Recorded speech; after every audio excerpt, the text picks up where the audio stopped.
Alright guys, check it out. Got the Gelande Cruiser up on the bench again for another upgrade. I've been spending a few bucks on this truck recently, and I thought I'd do a little video and share with you guys the new part I picked up and just give you guys a little look at my Gelande so far. Originally started off with the interior. If you recall, I did the figuring and a few accessories and a few bits and bobs on the outside, the spare tire, some scale emblems, some little hubs. I put the Warren winch on the front. But if you recently recall the last video, I changed out the little dirt grabbers. I kept one for the back as a spare, but I put these Amazon cheapies on. And I know some guys aren't crazy about the China tires, but I must say I'm really happy with these so far. They look a little nicer. I think they perform a lot better as well. So I'll put a link down below if you're thinking of picking those up. The other upgrade I did was the steering servo. I changed out the stock one to this Animos 25 kg, which is about 300 ounces of torque, and that was a big improvement as well. It still has the bouncy suspension, stock suspension, which I'm probably going to leave for now, but the upgrade that I'm going to do now is the motor and speed controller.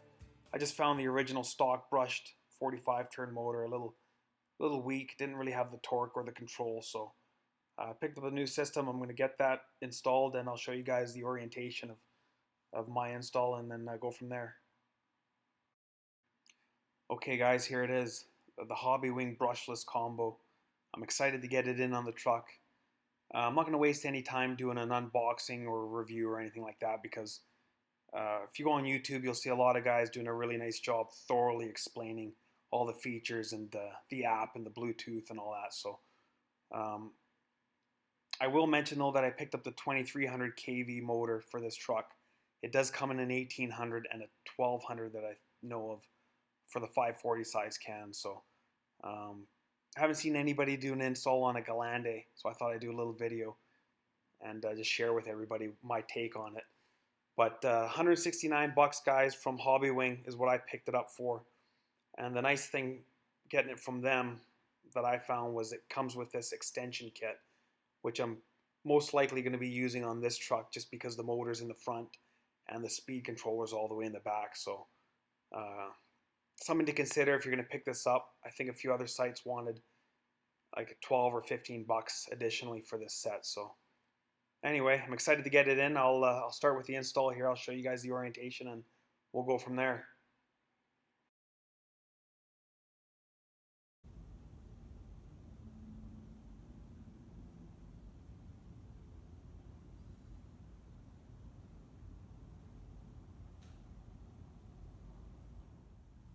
Alright guys, check it out. Got the Hobbywing system installed on the Gelande Cruiser. I thought I'd just take a little bit of footage here and show you guys the orientation that I found works best for this chassis.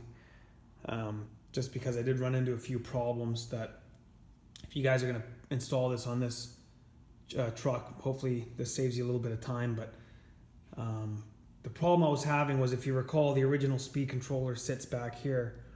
But because this ESC is a little taller than the Outcry, it doesn't, the body won't fit with that back there. So I had to move it to the battery tray.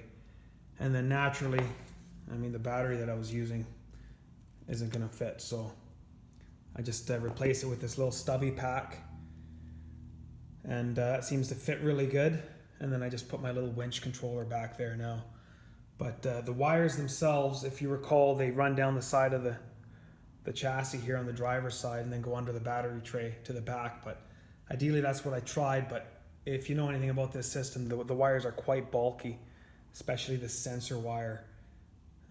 And I have the extension kit on there, so I got two of these big chunky pieces in there. So unfortunately I couldn't get it under there. I wasted a lot of time trying to get everything to fit, but ended up just going with this kind of a setup just on top like that.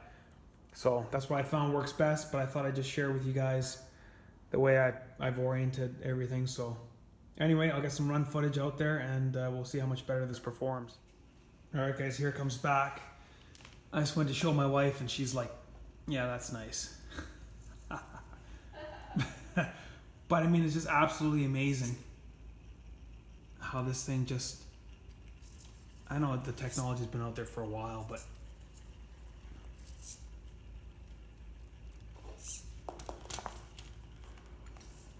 Just loving this thing.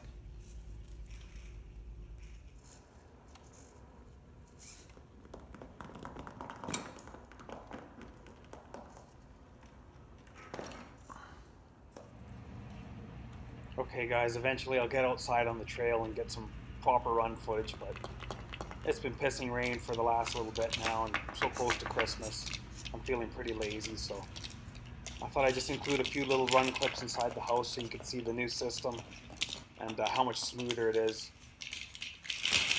As far as that clicking sound, it's just the tires, the front tires in full lockout rubbing against, I think, one of the steering components or the frame, but I'll get some wider hubs and push the tires out a bit, so I'll hopefully get rid of that sound. But other than that, guys, appreciate you watching the video. Of course, have a Merry Christmas to you and your families, and thanks for watching, and we'll see you in the new year.